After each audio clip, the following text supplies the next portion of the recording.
Please मेरे channel को subscribe कर दीजिए और बेल आइकन प्रेस कर दीजिए। शुक्रिया। ख्वाजा निज़ामुद्दीन औलिया रहमतुल्लाह अलैह फरमाते हैं, औलिया अल्लाह का इश्क इनकी अकल पर गालिब होता है।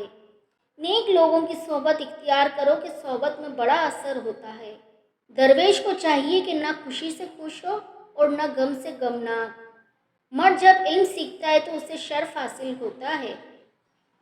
इंसान का रिस्क कभी भी नहीं बढ़ सकता जिसमें ये दो आदत हों, नाशुक्री करना और जिना करना। मार्फत का निशान ये है कि इसमें खामोशी बहुत हो, अगर किसी वक्त बात करे तो ज़रूरत के मुताबिक करे। हमसाये का हक इस कदर है जिस कदर वालिदैन का हक है। उन लोगों का रिस्क, दौलत और इज़्ज़त हमेशा कम रहती है जो दोपहर के वक्त नमाज ज़ोहर अदा नहीं करते। मर्द जब इल्म सिखाता है तो इसे शर्फ हासिल होता है और जब इताअत करता है तो इसके काम की बेहतरी होती है। सब्र दरअसल ये है कि जो तकलीफ़ तुम्हें पहुँचे तुम उस पर आहुजारी ना करो।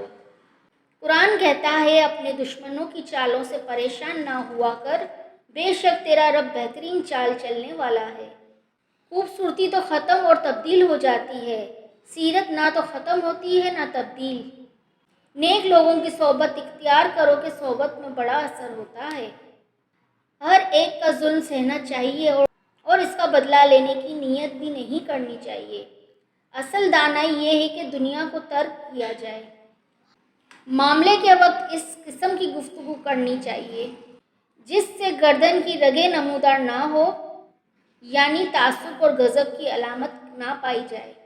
अल्लाह ताला इसे वली बना लेता है जो बंदा ये चार काम करता है: कम खाता है, कम सोता है, कम बोलता है और लोगों से मेलजोल कम रखता है।